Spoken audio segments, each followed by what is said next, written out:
Assalamualaikum warahmatullahi wabarakatuh. Sahabat Bahaul Story, bagaimana kabar kalian? Semoga selalu dalam keadaan sehat, dimudahkan segala urusan dan dilancarkan rezekinya. Amin ya robbal alamin. Pada suatu sore, ketika Abu Nawas ke warung teh, kawan-kawannya sudah lebih dahulu berada di sana. Ternyata mereka sengaja menunggu Abu Nawas. Nah, ini dia Abu Nawas datang, kata salah seorang dari mereka. Ada apa?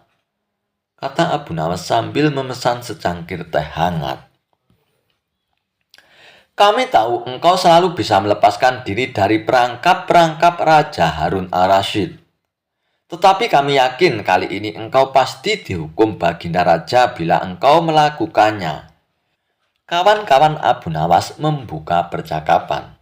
Apa yang harus kutakutkan? Tak ada sesuatu apapun yang perlu ditakuti kecuali Allah Subhanahu wa Ta'ala, kata Abu Nawas menentang.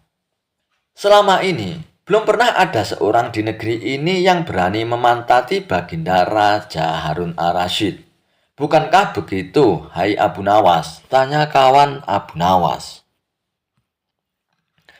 Tentu saja tidak ada yang berani melakukan hal itu, karena itu adalah pelecehan yang amat berat.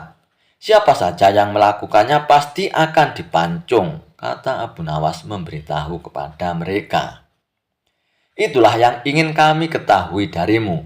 Beranikah engkau melakukannya? Tanya temannya yang lain.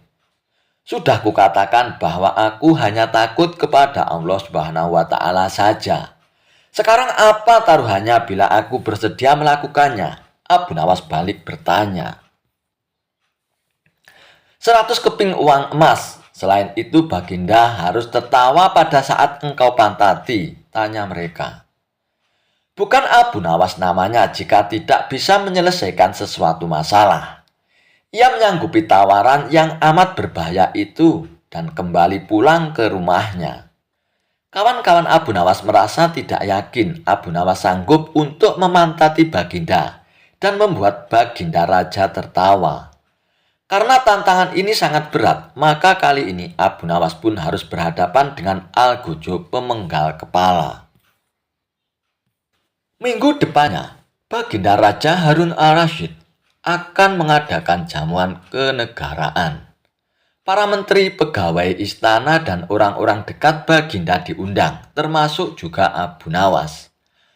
Abu Nawas merasa hari-hari berlalu dengan cepat, karena ia harus menciptakan jalan keluar yang paling aman bagi keselamatan lehernya dari pedang Al-Gujub.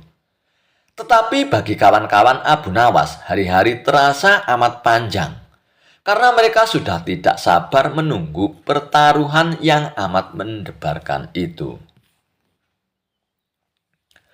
Persiapan-persiapan di halaman istana sudah mulai. Baginda Raja menginginkan acara itu akan digelar dengan meriah. Baginda tidak ingin mengecewakan para tamunya, terkhusus untuk raja-raja dari negeri sahabat yang datang. Akhirnya, hari yang dijanjikan pun telah tiba. Semua tamu sudah datang kecuali Abu Nawas. Kawan-kawan Abu Nawas yang menyaksikan dari jauh merasa kecewa karena Abu Nawas tidak hadir. Namun ternyata mereka keliru. Abu Nawas bukan tidak datang, tetapi terlambat sehingga Abu Nawas duduk di tempat yang paling belakang. Ceramah-ceramah yang mengesankan mulai disampaikan oleh para ahli pidato. Kemudian giliran Baginda Raja Harun al-Rasyid menyampaikan pidatonya. Setelah menyampaikan pidato, Baginda melihat Abu Nawas duduk sendirian di tempat yang tidak ada karpetnya. Karena merasa heran, Baginda pun bertanya, "Mengapa engkau tidak duduk di atas karpet, Abu Nawas?" "Paduka yang mulia, hamba aturkan terima kasih atas perhatian Baginda. Hamba sudah merasa bahagia duduk di sini," kata Abu Nawas. "Wahai Abu Nawas, majulah dan duduklah di atas karpet. Nanti pakaianmu kotor karena duduk di atas tanah, Baginda Raja menyarankan. Ampun tuanku yang mulia, sebenarnya hamba ini sudah duduk di atas karpet, jawab Abu Nawas dengan santai. Baginda Raja bingung mendengar pengakuan Abu Nawas karena Baginda melihat sendiri Abu Nawas duduk di atas lantai. Karpet yang mana yang engkau maksudkan itu, wahai Abu Nawas? Tanya Baginda masih bingung. Karpet hamba sendiri tuanku yang mulia. Sekarang hamba selalu membawa karpet kemanapun hamba pergi. Jawab Abu Nawas seolah-olah menyimpan misteri. Tetapi sejak tadi aku belum melihat karpet yang engkau bawa, kata Baginda Raja tambah bingung. Baiklah Baginda yang mulia. Kalau memang ingin tahu, maka dengan senang hati hamba akan menunjukkan kepada Paduka yang mulia, kata Abu Nawas sambil beringsut-ingsut ke depan. Setelah cukup dekat dengan Baginda, Abu Nawas berdiri kemudian menungging, menunjukkan potongan karpet yang ditempelkan di bagian pantatnya. Abu Nawas kini seolah-olah memantati Baginda Raja. Melihat ada sepotong karpet menempel di pantat Abu Nawas, Baginda Raja tak bisa membendung tawanya sehingga beliau terpingkal-pingkal diikuti oleh para tamu yang datang.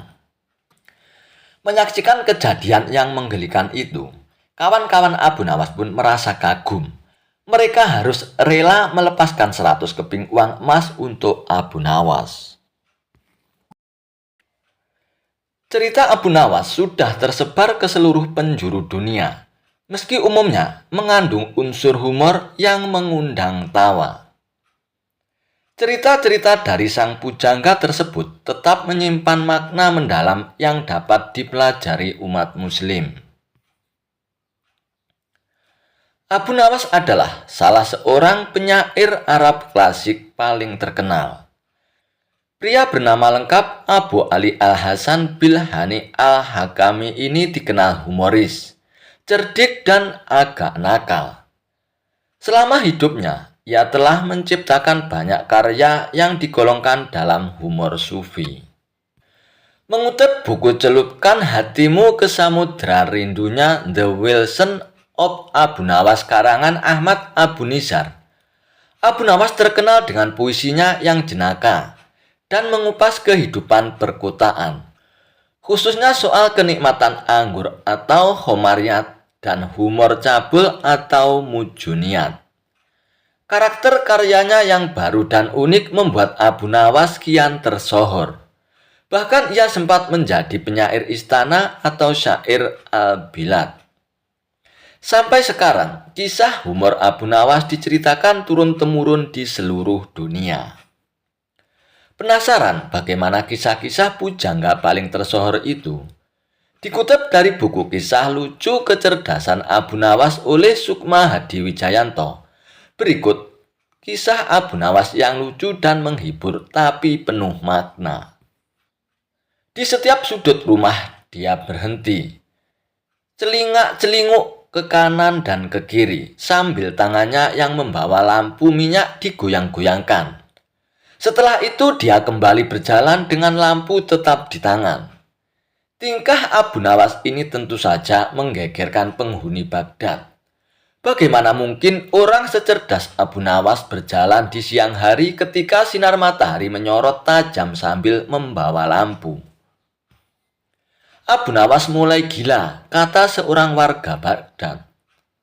Khalifah Harun al-Rashid pasti malu punya staf ahli gila, celetuk yang lainnya. Namun Abu Nawas tak peduli. Esok harinya lagi-lagi pujangga Baghdad itu keluar rumah lagi. Kali ini bahkan lebih pagi sambil tetap membawa lampu minyak. Dia tak bersuara dan terus bekerja. Celingak-celinguk ke kanan dan ke kiri sambil tangannya membawa lampu minyak digoyang-goyangkan. Di hari yang kedua itu, beberapa orang masih menganggap Abu Nawas waras. Makanya mereka bertanya apa yang dicari Abu Nawas di siang hari dengan lampu di tangan. Abu Nawas menjawab singkat, "Saya sedang mencari neraka." Abu Nawas mulai gila nih, pikir mereka. Maka ketika di hari ketiga Abu Nawas tetap melakukan hal yang sama. Celingak-celinguk ke kanan dan ke kiri di rumah orang sambil tangannya membawa lampu minyak digoyang-goyangkan. Orang-orang mulai tak sabar. Undang-undang Baghdad melarang orang gila berkeliaran. Bahaya seseorang bisa membunuh orang lain dengan berpura-pura gila atau mengintip orang mandi dengan pura-pura gila. Karena itu cerita selanjutnya mudah ditebak. Abu Nawas ditangkap lalu diserahkan ke istana. Sejumlah musuh politik Harun al-Rashid malah gembira. Kegilaan Abu Nawas bisa mereka goreng untuk menyudutkan wibawa khalifah. Benar saja, Khalifah Harun al-Rashid malu bukan main lalu bertanya dengan nada keras. Abu Nawas, apa yang kamu lakukan dengan lampu minyak itu di siang-siang begini? Hamba mencari neraka Paduka yang mulia. Jelas Abu Nawas lancar, tak ada tanda-tanda dia gila. Kamu gila ya Abu Nawas? Soheh, kamu gila. Tidak Paduka, merekalah yang gila. Siapa mereka? Abu Nawas pun lalu meminta orang-orang yang tadi menangkap dan menggiring dirinya menuju istana, dikumpulkan di depan istana. Jumlah mereka ribuan. Ya siapa orangnya yang tak menuduh Abu Nawas gila jika khalifah sendiri menduganya gila. Setelah mereka berkumpul di depan istana, Abu Nawas didampingi Khalifah Harun al-Rashid mendatangi mereka. Wahai kalian yang mengaku waras, teriak Abu Nawas kepada orang-orang di depannya. Apakah kalian selama ini menganggap orang lain yang berbeda pikiran dan berbeda pilihan dengan kalian adalah munafik? Benar. Apakah kalian juga menyatakan para munafik itu sehat? Betul, dasar sesat. Jika mereka munafik dan sesat, apa konsekuensinya? Hai Abu Nawas, kamu gila ya? Orang munafik pasti masuk neraka, dasar munafik kamu. Baik, jika saya munafik, sesat dan masuk neraka, di mana neraka yang kalian maksud? Punya siapa neraka itu? Jawab Abu Nawas dengan tenang sambil kali ini lampu di tangannya diangkat tinggi-tinggi. Seolah dia mencari sesuatu. Kali ini, orang-orang di depan Khalifah Harun al-Rashid pun mulai tak sabar. Mereka pun merasa diledek dengan mimik Abu Nawas dengan lampu di tangannya. Hai Abu Nawas, tentu saja neraka ada di akhirat. Dan itu milik Allah, kenapa kamu tanyakan? Paduka mohon maaf, kata Abu Nawas kepada Khalifah Harun al-Rashid. Tolong sampaikan kepada mereka, jika neraka ada di akhirat dan yang punya neraka itu adalah Allah. Kenapa mereka di dunia ini gemar menentukan orang lain masuk neraka? Apakah mereka asisten Allah yang tahu bocoran catatan Allah? Atau jangan-jangan merekalah yang gila? Hahaha. Khalifah Harun al-Rashid pun tertawa kecil. Di matanya Abu Nawas tetaplah lelaki jenaka. Dia lalu berkata sambil tertawa, Abu Nawas, besok siang lanjutkan mencari neraka. Jika sudah ketemu, jebloskan orang-orang ini ke dalamnya ya. Kisah Abu Nawas, obat sulit tidur untuk Raja Harun al-Rashid. Suatu malam, Raja Harun al-Rashid kesulitan untuk tidur. Malam sudah semakin larut dan Raja belum juga merasakan kantuk. Raja kemudian memanggil salah satu pengawal istana. Raja pun berkata, umumkan kepada seluruh rakyat, barang siapa yang bisa membuat Raja tertidur, akan diberikan 10 koin emas. Pengawal istana pun kemudian bergegas memberikan isyarat kepada bawahannya agar bergerak cepat untuk mengumumkan titah sang raja kepada rakyat. Setelah itu, datanglah 2 orang yang kebetulan pada malam itu juga kesulitan untuk tidur. Mendengar penjelasan dari pengawal istana, mereka berminat untuk mengikuti sayembara itu. Namun, kedua peserta tersebut pun gagal membuat raja bisa tertidur. Cerita yang dibawakan dua peserta tersebut justru malah membuat raja semakin sulit untuk tertidur. Hingga sampailah Abu Nawas yang menawarkan diri untuk mengikuti sayembara. Setelah dipersilakan, Abu Nawas pun mulai bercerita. Baginda, dahulu ada seekor raja semut yang kurang kerjaan. Ia masuk ke kuping sebelah kanan seseorang yang sedang tidur. Keluar lagi, masuk lagi. Keluar lagi, kemudian masuk lagi. Kemudian masuk ke kuping kiri. Keluar lagi, masuk lagi, keluar lagi, masuk lagi. Raja kesal mendengar kisah yang dituturkan oleh Abu Nawas. Menurut sang raja, cerita Abu Nawas tidak menarik dan membuat raja merasa bosan. Sehingga ia pun menguap dan memiringkan tubuhnya membelakangi Abu Nawas. Perlahan raja pun menutup matanya dan mulai tertidur. Pagi harinya, Abu Nawas masuk lagi ke istana dengan mengendarai kereta. 10 karung diangkat ke dalam kereta satu persatu.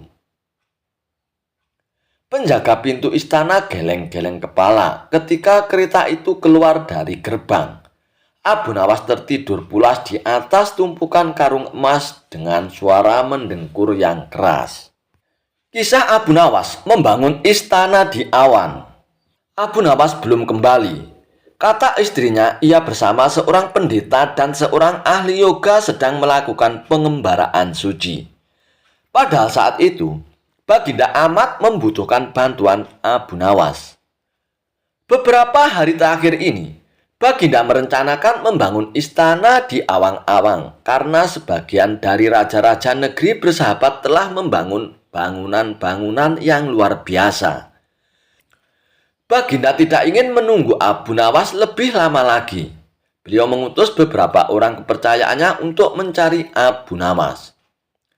Mereka tidak berhasil menemukan Abu Nawas karena Abu Nawas ternyata sudah berada di rumah ketika mereka baru berangkat. Abu Nawas pun menghadap Baginda Raja Harun Ar-Rasyid. Baginda pun amat riang. Saking gembiranya, beliau mengajak Abu Nawas bergurau. Setelah saling tukar-menukar cerita-cerita yang lucu, lalu Baginda mulai mengutarakan rencananya. Aku sangat ingin membangun istana di awang-awang, agar aku lebih terkenal di antara raja-raja yang lain. Adakah kemungkinan keinginanku itu terwujud, Abu Nawas? Tanya Baginda Raja kepada Abu Nawas. Tidak ada yang tidak mungkin dilakukan di dunia ini, Paduka. Kata Abu Nawas berusaha mengikuti arahan pembicaraan Baginda Raja. Kalau menurutmu hal itu tidak mustahil diwujudkan, maka aku serahkan sepenuhnya tugas ini kepadamu, kata Baginda puas. Abu Nawas pun terperanjat. Ia menyesal telah mengatakan kemungkinan mewujudkan istana di awang-awang. Tetapi nasi telah menjadi bubur. Kata-kata yang telah terlanjur didengar oleh Baginda tidak mungkin ditarik kembali. Baginda pun memberi waktu Abu Nawas beberapa minggu. Dan rasanya tak ada yang lebih berat lagi bagi Abu Nawas kecuali tugas yang diembannya. Jangankan membangun istana di langit, membangun sebuah gubuk kecil pun sudah merupakan hal yang mustahil dikerjakan. Hanya Tuhan sajalah yang mampu untuk melakukannya, gumam Abu Nawas dalam hatinya. Hari-hari berlalu seperti biasa, tak ada yang dikerjakan oleh Abu Nawas, kecuali memikirkan bagaimana membuat Baginda Raja yakin kalau yang dibangun itu benar-benar istana di langit.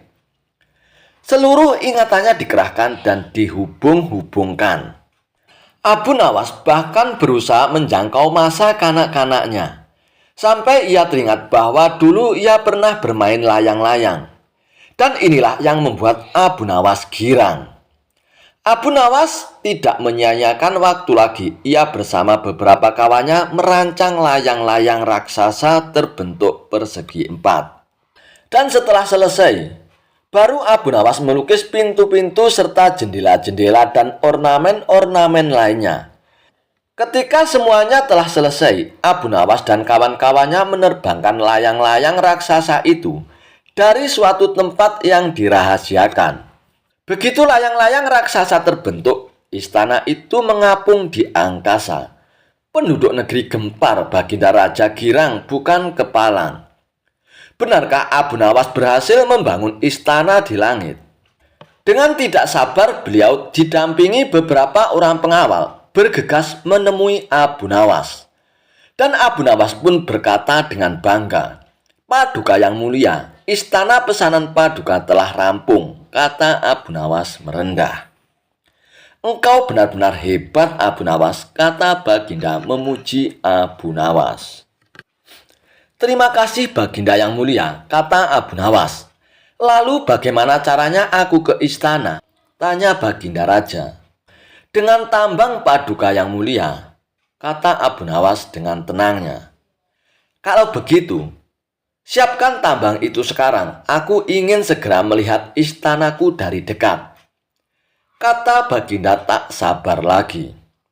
"Hamba Paduka yang mulia, hamba kemarin lupa memasang tambang itu sehingga seorang kawan hamba tertinggal di sana dan tidak bisa turun," kata Abu Nawas mulai berkelit. "Bagaimana dengan engkau sendiri, Abu Nawas? Dengan apa engkau turun ke bumi?" tanya Baginda Raja. "Dengan menggunakan sayap Paduka yang mulia," kata Abu Nawas dengan bangga.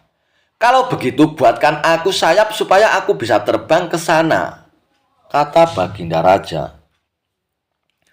"Paduka yang mulia, sayap itu hanya bisa diciptakan dalam mimpi," kata Abu Nawas menjelaskan. "Engkau berani mengatakan aku gila sepertimu?" tanya Baginda dan sambil melotot. "Ya Baginda, kurang lebih seperti itu," jawab Abu Nawas tangkas. "Apa maksudmu, Abu Nawas?" tanya Baginda lagi. Baginda tahu bahwa membangun istana di awang-awang adalah pekerjaan yang mustahil untuk dilaksanakan. Tetapi Baginda tetap menyuruh hamba mengerjakannya. Sedangkan hamba juga tahu bahwa pekerjaan itu mustahil untuk dikerjakan. Tetapi hamba tetap menyanggupinya. Titah Baginda yang tidak masuk akal itu, kata Abu Nawas berusaha menjelaskan kepada Baginda Raja. Tanpa menoleh, Baginda Raja pun kembali ke istana diiringi para pengawalnya. Abu Nawas berdiri sendirian sambil memandang ke atas melihat istana terapung di awang-awang. Dijebak raja, Abu Nawas harus bertelur. Baginda Raja masih penasaran ingin mengalahkan argumen Abu Nawas. Maka dirancang siasat Abu Nawas harus bertelur. Siasat ini diatur sedemikian rupa agar Abu Nawas harus bertelur seperti ayam. Kata Baginda Raja, "Pokoknya jebakan agar Abu Nawas harus bertelur ini tidak boleh gagal." Baginda sudah sangat yakin siasatnya kali ini akan berhasil. Abu Nawas yang selalu memiliki argumen saat dikerjai memang membuat geram raja. Raja ingin sekali sosok Abu Nawas ini bisa dipermalukan. Baginda Raja memiliki kebiasaan setiap akhir pekan berendam di kolam air hangat. Para menterinya selalu menemani di kolam rendam sambil berdiskusi ringan. Ide menjebak Abu Nawas harus bertelur juga saat Baginda Raja berendam di air hangat ini. Kata Baginda Raja, "Akhir pekan nanti, kita akan mengundang Abu Nawas turut berendam bersama. Nanti kalian semua datang lebih awal. Siapkan telur ayam di dalam kolam," kata Baginda Raja. "Nanti saya akan perintahkan semua yang bersama kita di kolam rendam harus bisa bertelur. Bagi yang tidak bisa akan dihukum." Begitu Baginda Raja mengatur siasatnya. Para menteri pun tertawa mendengar siasat Baginda Raja. Mereka semua sudah membayangkan bagaimana Abu Nawas harus bertelur dan gagal. Baginda Raja akan memberinya hukuman, maka label Abu Nawas cerdas akan langsung ambiar. Begitu pikiran para menteri dan Baginda Raja. Tibalah akhir pekan yang direncanakan. Abu Nawas tanpa curiga datang memenuhi undangan Baginda Raja. Seperti yang sudah direncanakan, para menteri dan Baginda Raja sudah datang lebih dulu mempersiapkan telur dan menaruhnya di dalam kolam rendam air hangat. Setelah semua berkumpul, Baginda Raja memberikan pengumuman. Sekarang ini aku perintahkan semua yang ikut berendam di kolam air hangat harus bisa bertelur, kata Baginda Raja. Abu Nawas pun tersentak mendengar pengumuman Baginda Raja. Dia pun mulai mencium gelagat yang tidak beres. Baginda Raja pun melanjutkan, jika ada di antara kita yang tidak bisa bertelur, akan diberi hukuman. Para menteri yang hadir tidak ada yang membantah. Mereka serempak menjawab, baiklah Paduka, kami akan laksanakan. Abu Nawas pun makin yakin ada muslihat buruk. Dirinya sudah masuk jebakan Baginda Raja. Menurut akal sehat batin Abu Nawas, mana ada manusia yang bisa bertelur. Tetapi karena Baginda Raja yang bertitah, tentu tidak bisa dibantah. Abu Nawas berpikir sangat keras untuk lolos dari jebakan ini. Sementara para menteri satu persatu masuk ke dalam kolam rendam air hangat. Mereka menyelam agak lama dan muncul ke permukaan dengan membawa telur. Paduka, kami sudah laksanakan titah Paduka. Kini kami sudah bertelur, lapor para menteri itu satu persatu. Baginda melirik ke arah Abu Nawas yang kebingungan. Wajah Abu Nawas tampak pucat pasi. Melihat itu, Baginda pun senang sekali. Kemudian Baginda Raja pun turun ke kolam rendam air hangat itu. Menyelam sesaat kemudian muncul dengan membawa telur. Hai Abu Nawas, semua sudah bisa bertelur. Sekarang giliranmu Abu Nawas. Harus bertelur.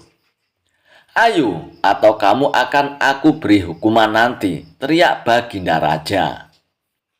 Abu Nawas pun perlahan masuk ke dalam kolam air hangat itu. Dia belum menyelam, hanya memainkan air saja, membasahi dadanya. Abu Nawas sedang berpikir memecahkan jebakan Baginda Raja ini, terutama agar selamat dari hukuman. Dan akhirnya Abu Nawas pun menyelam sambil terus berpikir. Agak lama ia menyelam sampai mulai sesak dan memutuskan muncul ke permukaan. Begitu Abu Nawas muncul ke permukaan kolam, semua tertawa senang sekali. Kali ini Abu Nawas kena pedaya. Selain itu, julukan orang cerdik yang selalu ada jawaban kalau ditantang Baginda Raja akan ambyar ataupun hancur. Muslihat Baginda Raja akan membuat Abu Nawas dihukum karena gagal bertelur. Baginda juga terlihat paling senang. Idenya berhasil membuat Abu Nawas tidak berdaya. Abu Nawas, mana telurmu? Teriak Baginda Raja tidak sabar. Abu Nawas tiba-tiba berlaku aneh. Tangannya dikepak-kepakkan seperti ayam. Lalu dia berkokok meniru ayam jantan. Kukuruyuk, kukuruyuk, kukuruyuk. Baginda Raja pun tersentak heran melihat kelakuan aneh Abu Nawas. Maaf Paduka, saya tidak bisa bertelur, jawab Abu Nawas sambil kembali berkokok. Kukuruyuk. Kenapa? Berarti kamu akan dihukum tegas Baginda Raja. Saya merasakan diri saya ini ayam jantan Paduka.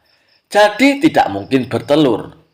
Hanya ayam betina saja yang bisa bertelur Baginda, ujar Abu Nawas sambil mengepak-ngepakkan kedua tangannya dan berkokok lagi. Kukuruyuk, kukuruyuk, kukuruyuk.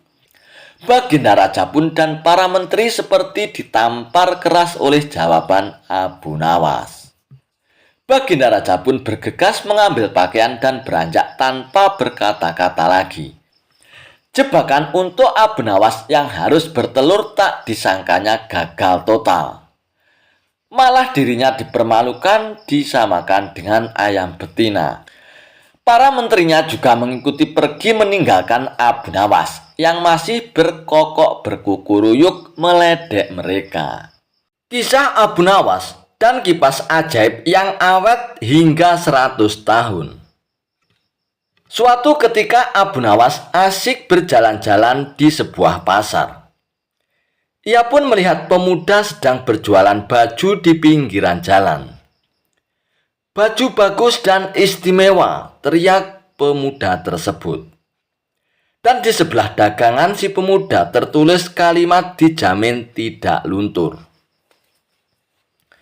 Karena tertarik, Abu Nawas pun mendekatinya.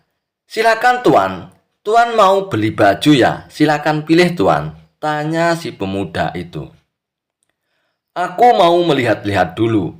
Nanti kalau ada yang cocok baru aku mau beli," jawab Abu Nawas. "Oh, silakan tuan, silakan pilih, bebas tuan," ucap si pemuda itu. Setelah Abu Nawas menemukan baju yang cocok, ia pun berkata, "Ini bajunya bagus, warnanya juga bagus. Tapi apa benar dijamin tidak luntur tuan?" tanya Abu Nawas. "Oh, jangan khawatir tuan. Pokoknya sesuai dengan tulisan," kata si pemuda. "Baiklah, berapa harganya?" tanya Abu Nawas. "Harganya 100 dirham tuan," jawab pemuda itu. "Oh, mahal sekali. Umumnya harga baju kan hanya 10 dirham," kata Abu Nawas menawarnya. "Oh, jauh sekali tuan ini menawarnya. Tidak boleh tuan. Itu sudah harga pas tuan," ucap si pemuda itu. Sejenak Abu Nawas pun berpikir, bajunya sih bagus, warnanya juga bagus, apalagi tertulis dijamin tidak luntur. Mungkin karena itulah harganya agak mahal, ujar Abu Nawas dalam hatinya. "Baiklah tuan, aku beli baju ini tuan, seharga 100 dirham, ucap Abu Nawas. "Terima kasih tuan, semoga tuan puas belanja di tempat saya ini," ucap pemuda tersebut. Singkat cerita, Abu Nawas pun pulang membawa baju barunya. Namun dalam perjalanan pulang, baju barunya telah jatuh dan akhirnya kotor. Sesampainya di rumah, Abu Nawas pun langsung mencuci baju baru tersebut dengan direndam dalam air. Namun, warna baju yang tadinya bagus mendadak memudar dan luntur. "Waduh, aku ketipu ini. Katanya dijamin tidak luntur," gerutu Abu Nawas. Merasa kesal karena ditipu, Abu Nawas pun akhirnya langsung pergi ke pasar menemui pemuda penjual baju tersebut. "Hai pemuda, ternyata kamu ini penipu," hardik Abu Nawas. "Memangnya saya menipu apa tuan?" kata pemuda itu. "Saya tidak bilang dijamin tidak luntur tuan. Anda sendiri yang mengatakan begitu. Tapi saya mengatakan itu karena saya membaca tulisan yang ada di samping baju jualan tuan itu," protes Abu Nawas. "Oh, kalau begitu berarti Anda yang salah baca tuan. Anda membaca dari kiri ke kanan. Kalau kita kan orang Arab tuan, bacanya dari kanan ke kiri. Luntur tidak dijamin," kata si pemuda menjelaskan. Abu Nawas pun tak menyangkal perkataan si pemuda itu. Ia pun kembali ke rumah dengan perasaan dongkol dan jengkel. "Awas, akan kubalas kau nanti," gerutu Abu Nawas. Di rumah Abu Nawas pun mencari cara agar bisa membalas perbuatan pemuda penjual baju tersebut.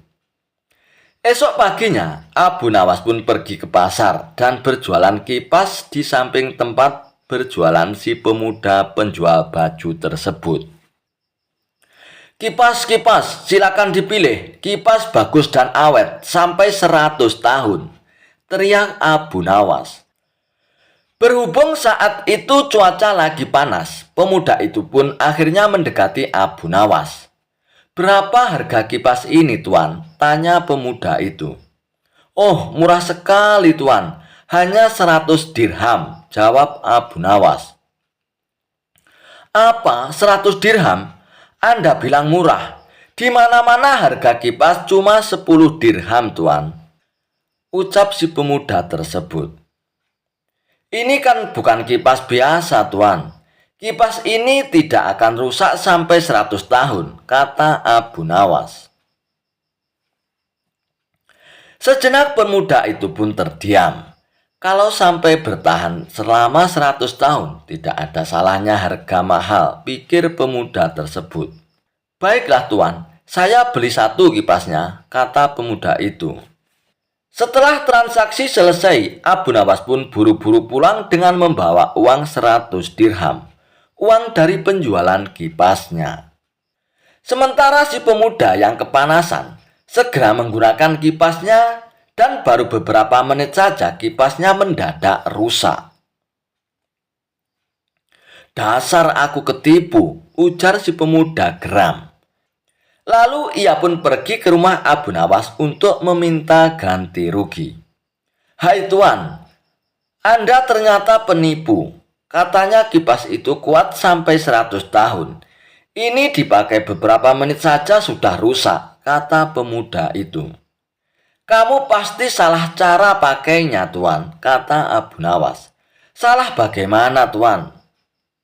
tanya si pemuda itu. Abu Nawas pun akhirnya menjelaskan. "Cara kipas dipakai biar awet, bukan kipasnya yang digerakkan, Tuan. Tapi kepalamu yang digerak-gerakkan ke kanan dan ke kiri. Pasti kipas akan awet sampai 100 tahun, Tuan," ucap Abu Nawas. Mendengar penuturan Abu Nawas, si pemuda itu pun hanya terdiam. Ia menyadari bahwa ini adalah pembalasan atas perbuatannya tempo hari pada Abu Nawas. Kisah Abu Nawas mengerjai seorang tabib palsu. Suatu ketika di kota tempat tinggal Abu Nawas dihebohkan adanya tabib baru yang mengaku sakti. Dia pun sesumbar bisa mengobati penyakit apa saja. Walhasil rumahnya didatangi ratusan pasien. Padahal tabib tersebut hanyalah seorang penipu. Ia menggunakan keahlian sulapnya untuk menipu warga. Hal inilah yang membuat warga makin percaya pada kesaktian palsu sang tabib tersebut. Ada juga pasien yang tidak kunjung sembuh. Namun karena rayuan manis sang tabib palsu tersebut, ia selalu menuruti perkataannya agar kembali berobat. Sampai pada suatu ketika, Abu Nawas pun jatuh sakit yang tidak kunjung sembuh. Dan atas saran sang istri, Abu Nawas pun disuruh berobat ke tabib tersebut. Kala itu Abu Nawas belum tahu kalau tabib tersebut adalah seorang penipu. Ia pun menuruti saja saran sang istri. Namun sudah 3 kali berobat, sakit Abu Nawas pun tidak kunjung sembuh. Padahal sekali berobat bayarannya adalah 100 dinar. Dan Abu Nawas sudah menghabiskan uang 300 dinar tanpa ada sedikit pun tanda-tanda kesembuhan pada dirinya. Akibatnya Abu Nawas pun mulai curiga, jangan-jangan tabib itu seorang penipu. Seiring berjalannya waktu, Abu Nawas pun sudah sehat seperti sedia kala. Lalu terbesit dalam benak Abu Nawas untuk mengerjai tabib palsu tersebut. "Aku harus mendapatkan 300 dinarku dulu. Tapi bagaimana caranya ya?" tanya Abu Nawas dalam hatinya. Setelah lama berpikir, akhirnya Abu Nawas pun menemukan ide cemerlang. Keesokan harinya, Abu Nawas pun membuka praktek pengobatan. Dan di depan rumahnya dipasang papan bertuliskan sembuh bayar 100 dinar. Kalau tidak sembuh, uang kembali 1000 dinar. Para pasien rencananya berobat ke tabib palsu mendadak memilih datang ke rumah Abu Nawas. Dan akhirnya rumah Abu Nawas pun penuh sesak oleh para pasien. Entah karena kebetulan atau bagaimana, hampir semua pasien yang diobati oleh Abu Nawas berhasil disembuhkan. Sementara rumah sang tabib palsu tersebut terlihat sangat sepi. Tidak ada seorang pasien pun yang datang ke sana. "Hari ini kenapa sepi sekali ya?" tanya sang tabib dalam hatinya. Tidak selang beberapa lama, datanglah asisten tabib palsu tersebut dan mengabarkan berita tentang klinik Abu Nawas. "Tuan, Abu Nawas sekarang buka praktek pengobatan, Tuan," kata asisten melaporkannya. "Apa? Abu Nawas buka praktek pengobatan?" tanya sang tabib kepada asistennya. "Benar, Tuan. Rumah Abu Nawas ramai sekali pasien datang. Itulah kenapa hari ini rumah Tuan sepi pasien." "Oh begitu ya. Pantas aku hari ini sepi pasien. Tapi apa memang benar begitu?" tanya sang tabib dengan penasaran. "Saya lihat sendiri, Tuan. Tapi anehnya, pasien yang berobat ke Abu Nawas hampir semua sembuh dari penyakitnya, Tuan," jawab sang asisten.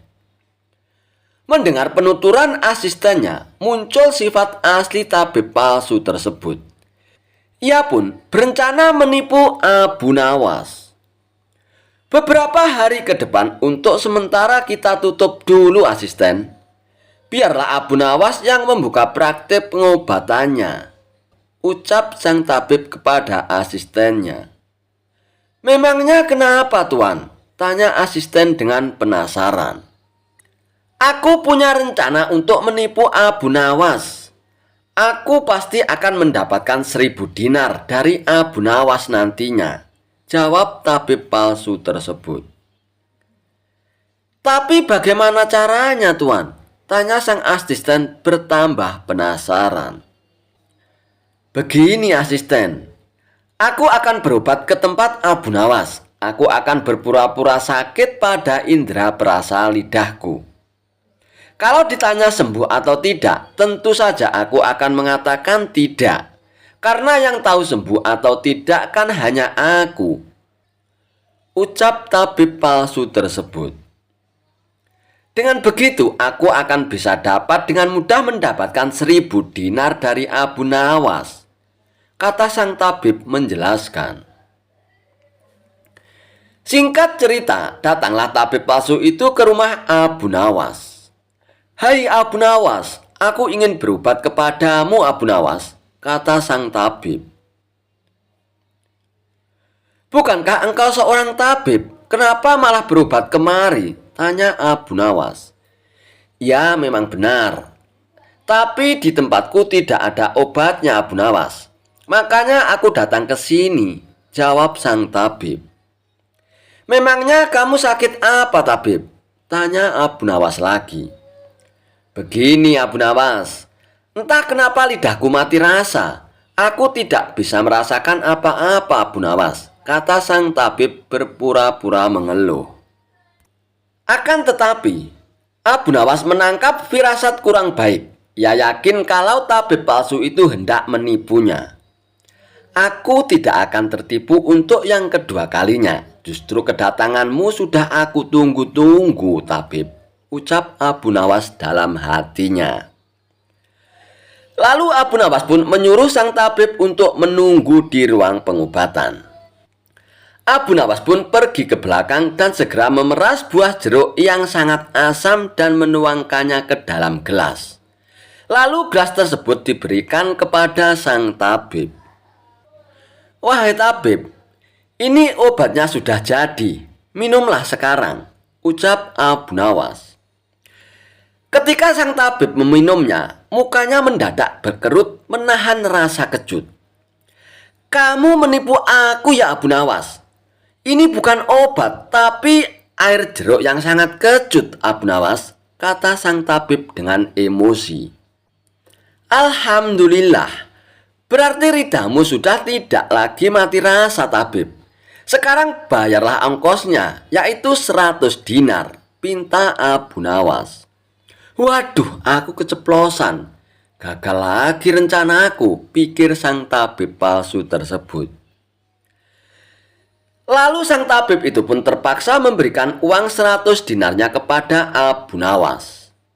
Tapi sang tabib tidak putus asa. Ia pun terus berusaha agar bisa mendapatkan 1000 dinar dari Abu Nawas. Hari berikutnya, ia pun kembali mendatangi Abu Nawas. "Hai Abu Nawas, aku mau berobat lagi Abu Nawas," kata sang tabib palsu tersebut. "Oh silakan tabib, apa lidahmu masih mati rasa lagi?" tanya Abu Nawas meledeknya. "Bukan Abu Nawas, kali ini penyakitnya berbeda," jawab sang tabib. "Luar biasa. Ternyata kamu punya banyak stok penyakit ya tabib. Kali ini apa penyakitnya?" tanya Abu Nawas lagi. "Aku hilang ingatan Abu Nawas," jawab tabib tersebut. "Apakah kamu kesandung kasus korupsi tabib? Makanya hilang ingatan?" tanya Abu Nawas. "Enak saja kamu Abu Nawas. Memangnya aku pejabat apa?" jawab tabib dengan nada protes. "Baiklah, sekarang kamu tunggu di sini sebentar. Aku akan mengambilkan obatnya tabib," ucap Abu Nawas.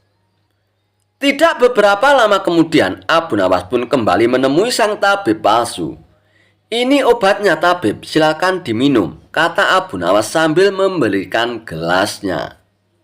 "Aku tidak mau minum air ini Abu Nawas," ucap tabib tersebut. "Loh, memangnya kenapa tabib? Katanya ingin sembuh, kok tidak mau minum obatnya?" ucap Abu Nawas.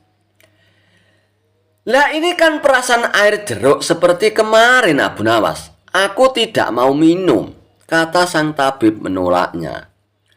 "Alhamdulillah, tanpa meminumnya pun kamu sudah sembuh tabib. Sekarang bayar 100 dinar lagi," pinta Abu Nawas. "Sudah sembuh? Sembuh dari mana Abu Nawas? Apanya yang sembuh? Kamu jangan mengada-ada Abu Nawas," protes sang tabib tersebut. "Nah buktinya kamu masih ingat dengan obat yang kemarin aku berikan. Berarti sakit hilang ingatanmu sudah sembuh tabib," jelas Abu Nawas.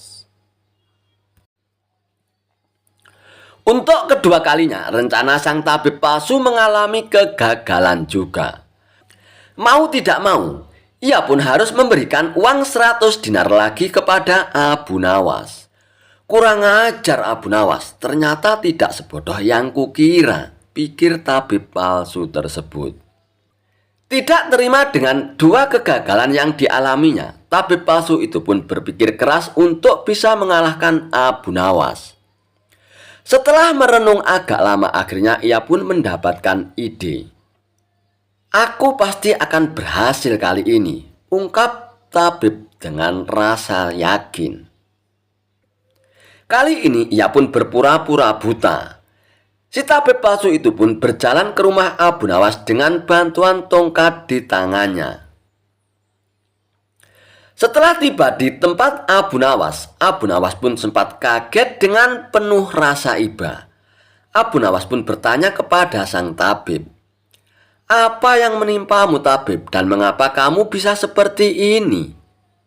Si tabib palsu itu pun menjawab, "Tolonglah aku Abu Nawas, mataku tiba-tiba buta, sembuhkanlah aku Abu Nawas," ucap tabib tersebut. Tabib palsu itu pun kemudian dipersilakan masuk dan duduk di ruang pengobatan oleh Abu Nawas. Setelah mengamati dengan seksama, Abu Nawas pun akhirnya menyadari bahwa itu adalah tipuan belaka. Namun Abu Nawas tidak pernah kehilangan akal. Ia punya cara lain untuk menghadapinya. Sepertinya penyakit kebutaanmu sudah sangat parah, tabib. Maafkan aku untuk kali ini tidak mampu mengobatinya, tabib, ucap Abu Nawas berpura-pura sedih. Mendengar jawaban tersebut, sang tabib langsung kegirangan.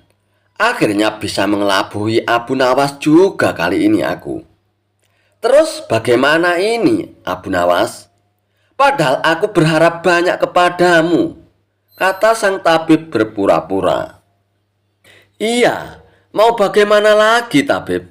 Aku tidak mungkin bisa menyembuhkanmu, jawab Abu Nawas.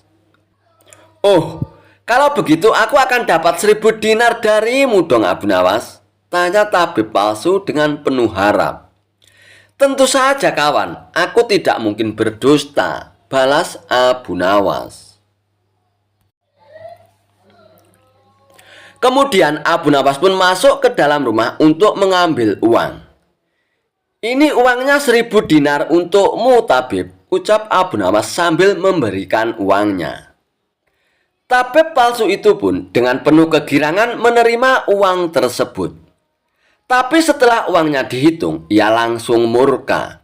Hei Abu Nawas, kenapa hanya 10 dinar yang kau berikan? Tegas tabib palsu dengan emosi.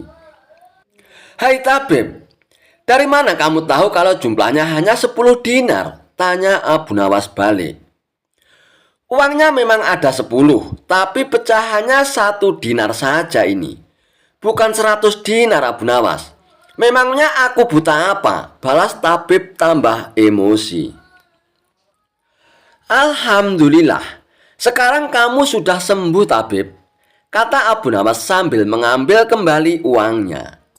Maksudmu ini apa, Abu Nawas? Kenapa uangnya diambil lagi? Tanya tabib dengan kebingungan. Loh, kamu kan sudah sembuh. Sekarang sini bayar 100 dinar, pinta Abu Nawas. Sembuh apanya? Kamu jangan mengada-ada lagi, Abu Nawas, protes tabib tersebut. Bukankah kamu kesini katanya mengalami kebutaan? Tapi kamu bisa membedakan mana pecahan 1 dinar dan pecahan 100 dinar. Berarti matamu tidak buta lagi dan kamu sekarang bisa melihat, tabib, jelas Abu Nawas. Tabib palsu itu pun tidak bisa berkata apa-apa lagi. Ia pun terpaksa memberikan uang 100 dinar lagi kepada Abu Nawas. Dan ia pun akhirnya pergi dengan perasaan kecewa. Aku kapok berurusan dengan Abu Nawas, ucap si tabib palsu tersebut sambil ngeloyor pergi. Kisah Abu Nawas diperdaya pencuri menjual keledainya seharga kambing hingga dimarahi oleh istrinya.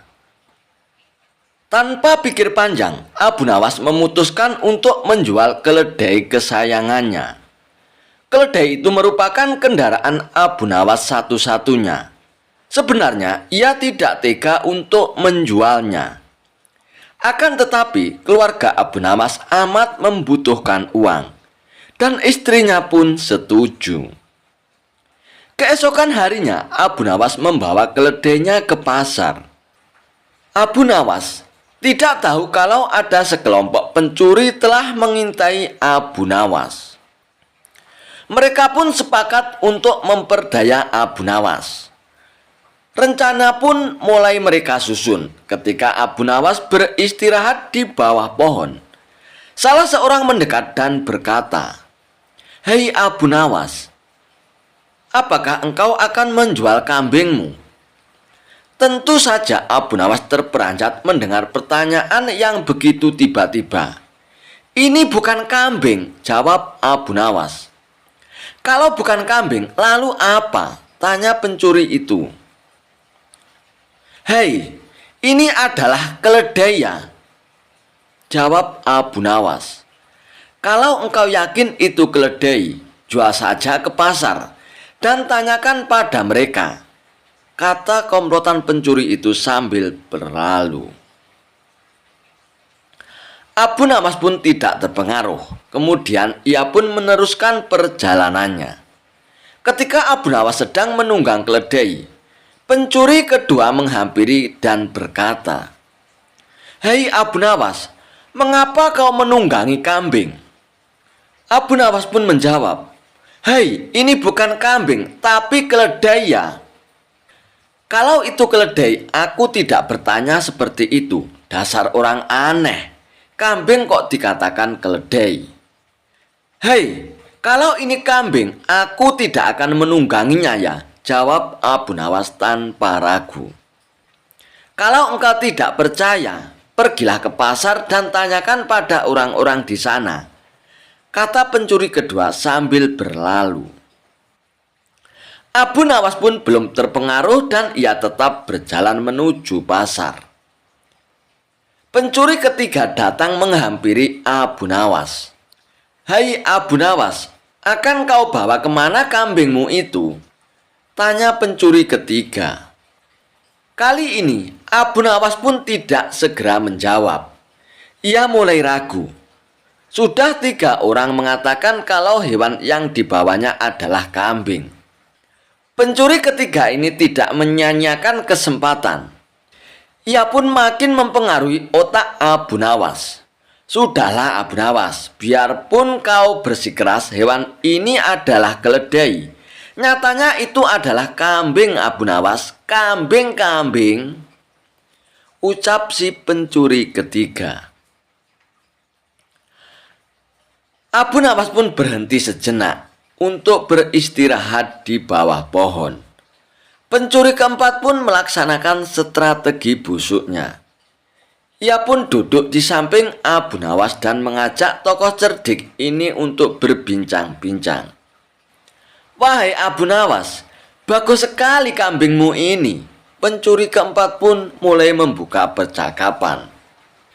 "Hei, kau juga yakin bahwa ini kambing?" tanya Abu Nawas. "Loh, ya jelas sekali kalau hewan ini adalah kambing. Kalau boleh aku ingin membelinya," ucap pencuri keempat itu. "Memangnya berapa kau berani membayarnya?" tanya Abu Nawas.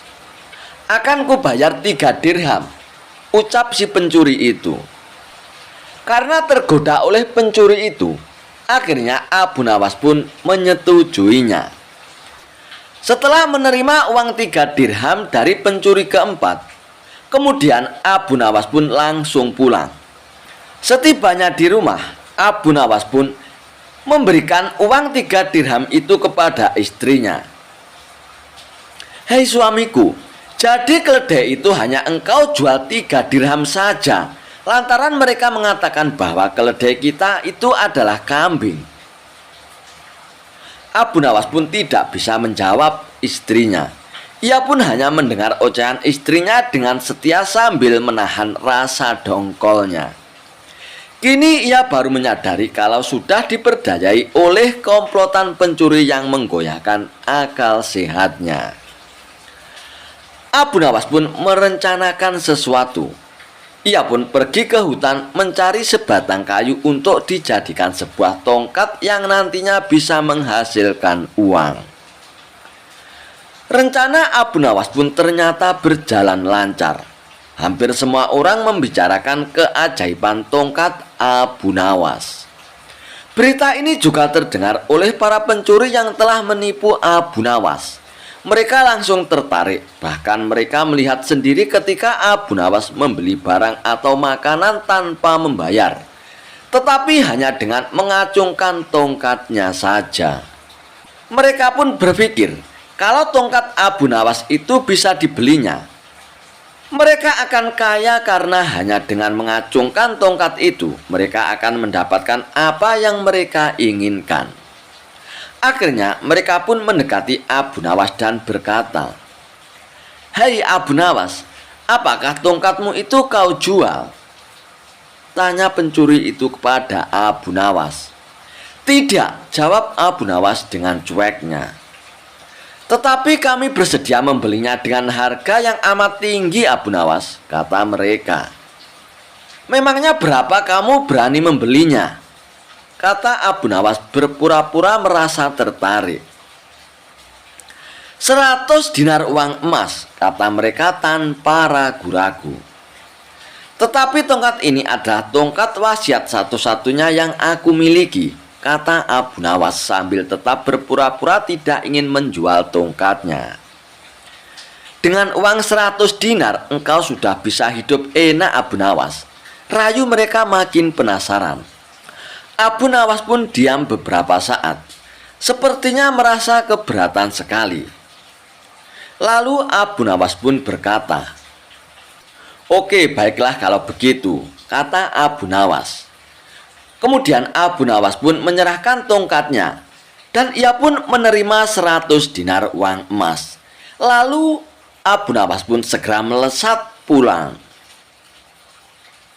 Para pencuri itu segera mencari warung terdekat untuk membuktikan keajaiban tongkat yang baru mereka beli dari Abu Nawas.